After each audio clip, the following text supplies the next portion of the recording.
کہ وقت نزول جو ہے لیلۃ القدر، جبکہ ہم نے اسے نازل کیا ہے لیلۃ القدر میں، اور پوری سورت جو ہے اب اس لیلۃ القدر کی عظمت پر جو ہے گفتگو کر رہی ہے۔ اس میں بھی گویا کہ نزول قرآن جو ہے اس کے لیے لیلۃ القدر کا انتخاب، یہ بھی عظمت قرآن کے بیان و اظہار کا ایک اسلوب ہے۔ انا انزلناہ فی لیلۃ القدر، اس میں اب تیسری بحث جو ہماری ہے وہ یہ ہے کہ انزال اور تنزیل کا فرق۔ یہ بارہ میں عرض کر چکا ہوں کہ باب افعال سے مصدر آئے اور پھر باب تنزیل سے اسی مادے سے اگر مصدر آئے تو ان میں فرق کیا ہوتا ہے۔ باب افعال میں کسی کام کا دفعتن کر دینا، ایک ہی مرتبہ یک بارگی جسے ہم کہتے ہیں کام کو مکمل کر دینا۔ باب تفعیل میں تدریجن، یہ تدریج خود جو ہے تفعیل کے وزن پر ہے، تدریجن تھوڑا تھوڑا کر کے کسی کام کو بڑے اہتمام کے ساتھ، اس لیے کہ جب اہتمام ہوتا ہے اور جب اس کی خاص توجہ ہوتی ہے تو رفتار کم ہو جائے گی، اور جب کہیں کسی کام کو بس تیزی سے کر دیا جائے تو پھر اتنی توجہ کی ضرورت نہیں ہوتی۔ اس میں مثال جو ہے بہت نمایاں اعلام اور تعلیم۔ اعلام کے معنی خبردار کر دینا، بتا دینا، بس بتا دیا، اب تمہاری سمجھ میں آیا ہے تو آیا ہے، نہیں آیا تو نہیں آیا، اگر آیا ہے تو ٹھیک ہے، نہیں آیا تو دفع ہو جاؤ۔ ہمارا کام تھا بتا دینا، ہم نے بتا دیا، یہ اعلام ہے، بتا دیا اعلام۔ تعلیم، تعلیم ہے ذہن نشین کرنا، اتارنا، بٹھانا، سمجھانا، تھوڑا تھوڑا کر کے بٹ بائی بٹ، پھر یہ دیکھنا کہ یہ بات سمجھ میں آ گئی تو اگلا قدم، یہ بھی اگر سمجھ میں آ گئی تو اگلی بات، یہ تعلیم ہے۔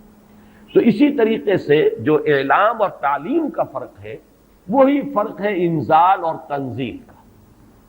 اور یہ الفاظ دو قرآن مجید میں اگرچہ کہیں کہیں استثناءات ہیں، لیکن آپ کو معلوم ہے کہ یہ تو اصول ہے دنیا میں ہر جگہ پر، ایکسیپشنز پروو دی رول۔ اگر کہیں استثناءات آ جائیں تو اس سے قانون جو ہے اور کلیات ٹوٹتے نہیں ہیں بلکہ اور مؤکد ہو جاتے ہیں۔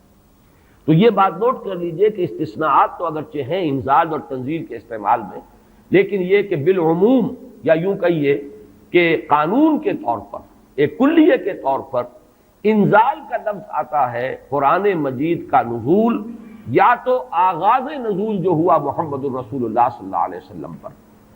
یا پورے قرآن کا نازل کیا جانا لوح محفوظ سے سمائے دنیا تک، کیونکہ یہ دفعتاً ہوا ہے، پورا قرآن ہے کہ جو نازل کر دیا گیا۔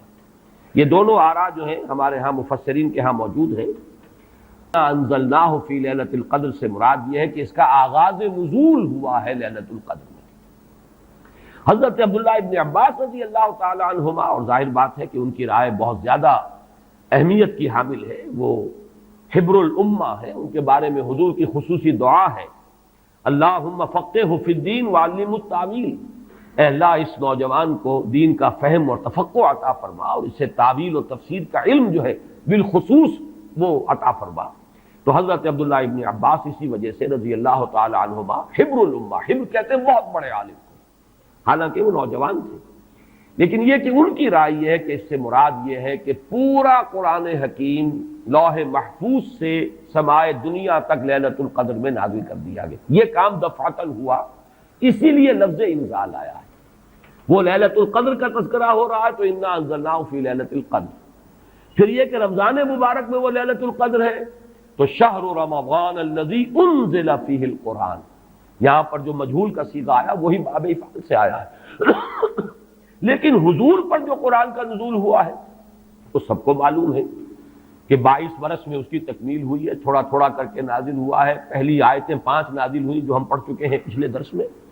اس کے بعد 7 آیتیں نازل ہوئی سورہ نون کی، اس کے بعد 7 آیتیں نازل ہوئی سورہ مزمل کی، اس کے بعد 7 آیتیں نازل ہوئی سورہ مدثر کی، اس کے بعد 7 آیتوں پر مشتمل نازل ہوئی سورہ فاتحہ،